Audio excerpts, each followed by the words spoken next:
Somebody had took it upon themselves to check out Zahara's Instagram account, and they couldn't help but notice that sometime back in 2012, she was showcasing her fascination and collection of Nazi symbols. Again, this was on her Instagram account. Now, she tried deleting the images shortly after it went viral, and she tried to set her account to private. Well, a little too late for that, but I mean, you see one image that has, it looks like a My Little Pony or whatever. It's got the Hitler mustache and it's got the swastika on the right arm and then the little sleeve or whatever, like, you know. So you see that, you're like, what the flying fuck is going on here? You just see her trying to justify it and everything. Like when she was asked about the images, Schreiber basically said she's a history buff who does not associate the swastika with evil. Her remarks about the image is as follows. I'm just going to read you guys a snippet. I like history. Ha. It's really not anyone's business anyway. I can post whatever photos I want. If you don't like them, my feelings won't be hurt if you unfollow. Here's one that's just like, what the fuck? The swastika means prosperity and luck. It was around way before Hitler turned it into an icon. Take it how you want. I could care less. This is too funny. No, you dumb fucking bitch. Millions of Jews got fucking killed. All right? Let me tell you something. I work for a Jewish firm, and I guarantee you, if I showed anything like this and tried to present it in a funny way, I guarantee you, when they find out who posted it on their little bulletin board, coffee break room or whatever, when they find out who posted it and they find out it's me, I lose my job, everything else. All right. I mean, you just got to use common sense. Yeah, maybe at one point it might have meant something different, but once Hitler had came along, I mean, he just basically flipped that son of a bitch upside down. So, you know, you think about his time in Germany as a leader, as a Nazi Germany leader. What was that, like 1934 to 45 or whatever? That Nazi symbol has had a lot of raw emotions come out of people all these decades later. There's just no way of justifying that. Keep in mind, this is the same girl that was involved in some other controversy. Was it earlier this year? I think it was. It was earlier this year when it had to do with the nude photo scandal with Seth Rollins. Yeah. WWE didn't release her then. I saw this crap go down on the weekend. I saw a couple of people that were taking to YouTube and talking about this. I'm saying to myself, yeah, this really ain't news, cause bet you come Monday, she's just gonna be let go. And sure enough, Monday morning, she was let go. I wasn't surprised. I thought WWE took the right appropriate action. Just a boneheaded, stupid move. This girl is stupid. This girl is stupid on so many levels that it's not even ridiculous. Now look, when she realized the position that she was in when she signed the WWE developmental deal, and who knows, maybe Seth Rollins was like, honey, I'm going to do what I can to get you on the main roster. I'm going to do what I can to try to find a spot for you. Just work with me, honey. You know, and over the weekend, apparently she was doing some stuff at a house show, like being the girlfriend, I think, of Solomon Crow. They were trying to do something new with Solomon Crow, but I would have thought that, like, where's the common sense when you get a WWE contract? Where's the common sense of, okay, you know what? I need to make sure that I'm on the straight path. I got to make sure that I don't have any screw ups. There's nothing controversial, scandalous that can get me in trouble. Where's the common sense of, okay, let me go back and let me delete this, let me delete that, or let me put my account on private, or where's the common sense? I was talking my piece on Twitter during Raw, and I basically had put a couple of tweets out about the situation. And one of the things that I had said was, hey, look, with regards to social media, hopefully this answers Jason's question. Jason's question was, do I think social media is killing the wrestling business and our wrestlers being overexposed outside the WWE? Yes and no.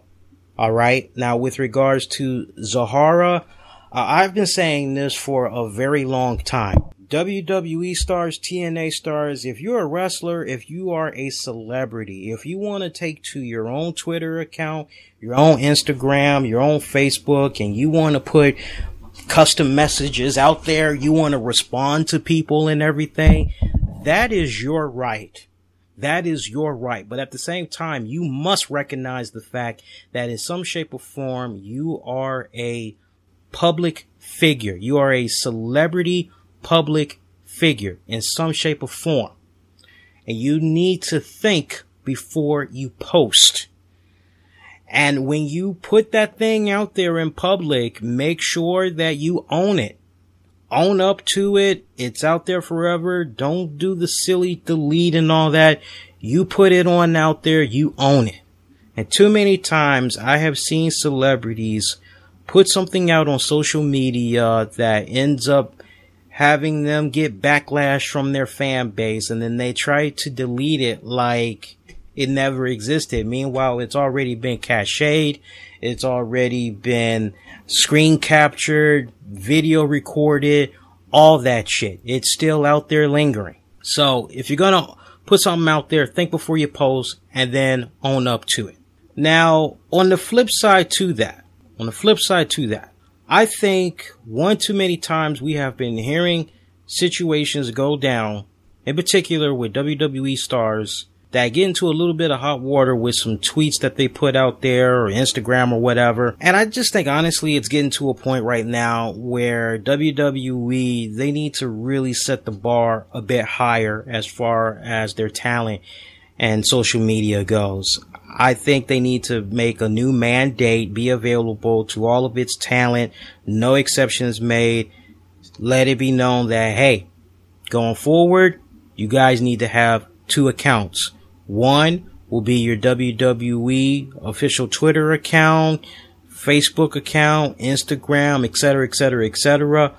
Only go on there to hype up pay-per-views, all the shows, rivalries, anybody that like sends you fan artwork, you can retweet that, you can favorite that, you can respond to them, basically do it like that. Still have that personal touch in there and everything, but strictly it's all about business and just staying connected to the fan base.